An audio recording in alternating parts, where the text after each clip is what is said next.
Bonjour les gens, c'est Krakimi, j'espère que vous allez bien. Je sais que le cadre n'est pas habituel, en fait on est le 5 mai, au moment où je tourne cette vidéo, je viens de rentrer du travail, et quelle ne fut pas ma surprise de découvrir que j'avais reçu mes colis en avance. Si vous vous souvenez du dernier vlog, on avait fait des achats pour le stand. J'ai fait des achats pour le stand après, hors vidéo, parce qu'en fait, je me suis rendu compte que j'avais oublié des trucs, genre typiquement la valise. Parce que oui, il va me falloir une valise pour transporter les trucs jusqu'à la convention. Et il me faut pas n'importe quelle valise, j'en avais déjà parlé dans le premier vlog, il me fallait une valise de make-up artiste en gros. C'est une valise qui s'ouvre debout, ça évite de devoir la coucher et de renverser tout ce que vous avez dedans. Pratique, on va pas se mentir. La valise devait arriver vendredi, et je rentre chez moi, je vois un gros carton avec un dessin de valise dessus, donc pas de doute, c'est bien la valise. Mais on a aussi reçu les cartes de visite et les habillements de stand Vistaprint. Autant vous dire que j'ai trop envie de l'ouvrir là, le colis, donc on va ouvrir ça tout de suite. Déjà on commence avec ça. Qu'est-ce que c'est ?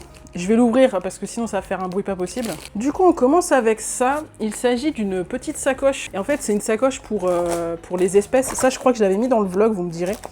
Mais du coup, c'est une sacoche de serveur, ils appellent ça comme ça sur internet. Et genre en fait, c'est plein de petits compartiments pour mettre les billets. Et vous avez aussi tout un rangement avec des pièces. Et en fait, les trucs sont avec un ressort qui font que quand vous prenez des pièces, ça remonte. Donc ça évite de chercher pendant 100 ans pour le rendu monnaie. Je trouve ça très pratique, surtout que tu peux le mettre autant en bandoulière que à la taille. Pratique de ouf, ça va nous servir. Ça, c'est le colis Vistaprint. J'ai vraiment envie de l'ouvrir en dernier. Pour le watch time, on va l'ouvrir à la fin. Là, on a The colis, vous voyez, c'est ce truc-là. Alors je sais pas si le fait que je mette le carton devant, on va rien entendre avec le micro. Le carton est v'là lourd. Il fait quand même 6 kilos. 7 kilos, pardon, autant pour moi. Et ben on va l'ouvrir. Ok, je la voyais pas comme ça. Mais je ne suis pas mécontente. Voilà à quoi ça ressemble. Donc on dirait pas comme ça, mais c'est quand même assez grand. Donc ça s'enlève. Ah ok, je me disais aussi qu'il me semblait qu'elle était un peu plus grande.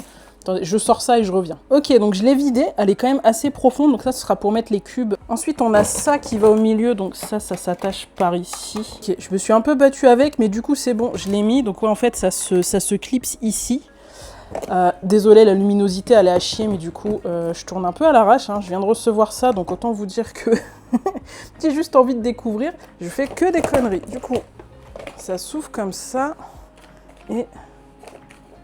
Oui, et du coup, oui, ça s'ouvre comme ça sur les côtés. Alors, je suis vraiment à une main, c'est pas évident du tout. Je suis désolée, les plans, ils doivent être dégueulasses. Ah, je peux le fermer à clé. Ça, c'est bien. Ok, c'est les roues. Très bien, très bien. Et ben, canon, hein. Donc ça va être très pratique. Hop.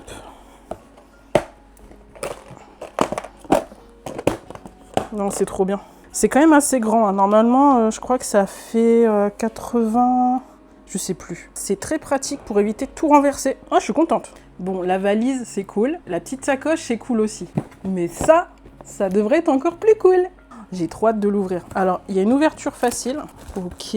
Oh là là. Il y a les cartes de visite juste là. On a la nappe de base. Elle est à l'envers, du coup, je vois pas la couleur. J'espère juste que c'est la couleur que je voulais...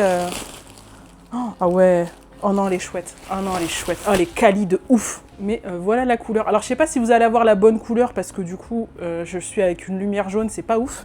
Mais on est sur un petit lilas, franchement sympa. Oh non, j'ai tout... je l'ai tout déplié. Elle est super épaisse par contre. Faudrait que je la replie parce que là, c'est pas ouf. Là, on a le chemin de table avec mon logo. Oh là là, le violet, il est beau. Oh, ah non, c'est canon. Je suis fan de ouf. Je suis désolée, je suis giga fan. Regardez les gars, genre... c'est trop cool, c'est giga stylé. Non mais en plus, le violet, il est incroyable, ce qui fait que ça matche bien.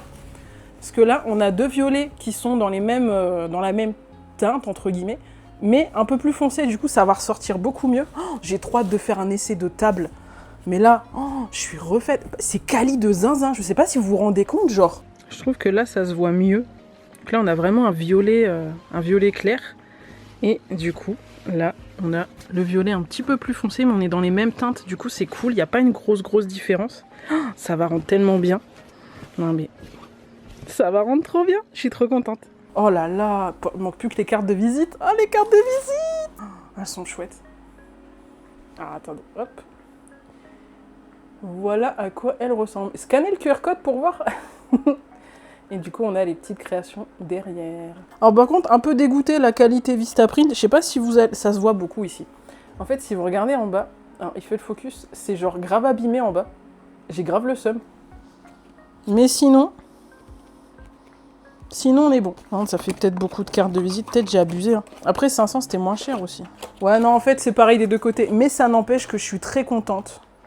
Parce que, ouah, ça devient du concret, quoi.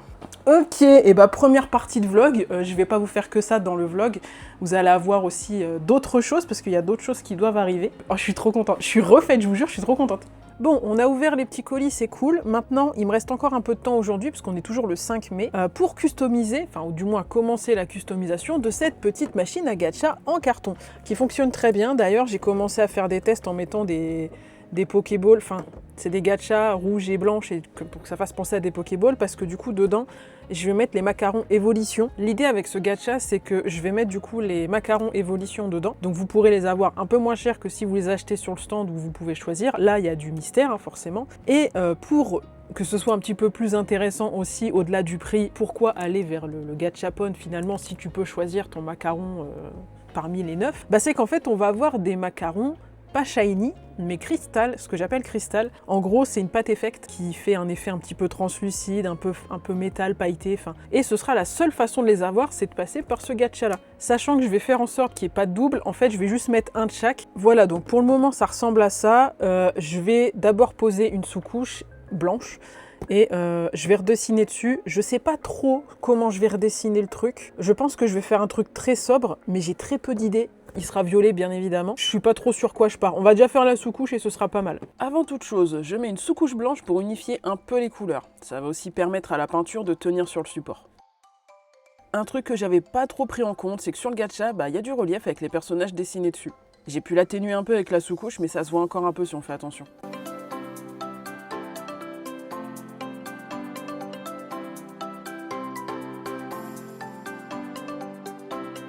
La sous-couche étant sèche, on passe à l'étape que j'ai adorée. Passer la couche de peinture violette.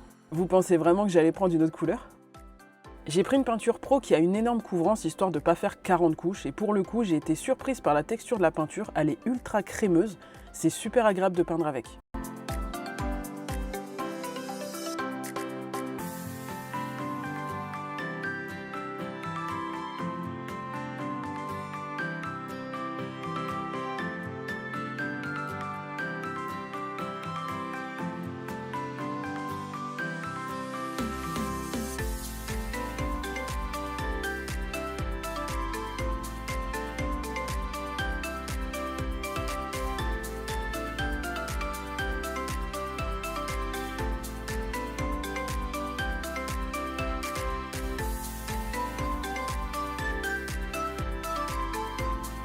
Bon, la peinture, c'est fait. Maintenant, je vais découper les éléments que je vais coller pour donner de la texture à ma machine.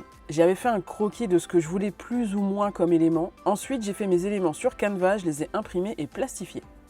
Je voulais donner un petit côté échoppe au gacha, donc j'ai mis une petite bannière en haut. Le tuyau, je vais pas vous mentir, c'était à la base pour cacher un max la zone avec les reliefs des personnages que j'ai recouverts de peinture. Mais le visuel en mode les boules passent par le tuyau pour arriver directement dans le petit réceptacle de sortie, je trouvais ça chouette. Et j'ai fait aussi une petite pancarte assez générique pour le gachapon, comme ça si je veux changer les collections dedans, je peux le faire sans refaire de pancarte à chaque fois. Voilà le rendu final, vous en pensez quoi? J'ai complètement oublié de faire une outro, donc je vous la fais en voix off. J'espère que ce petit vlog vous a plu. Je l'ai sorti un peu tard, mais vous allez comprendre avec le vlog 4 qui arrive dans les jours qui suivent que j'ai pas mal galéré. En attendant, n'oubliez pas qu'il y a pire que de ne pas réussir, c'est de ne pas essayer. À la prochaine vidéo.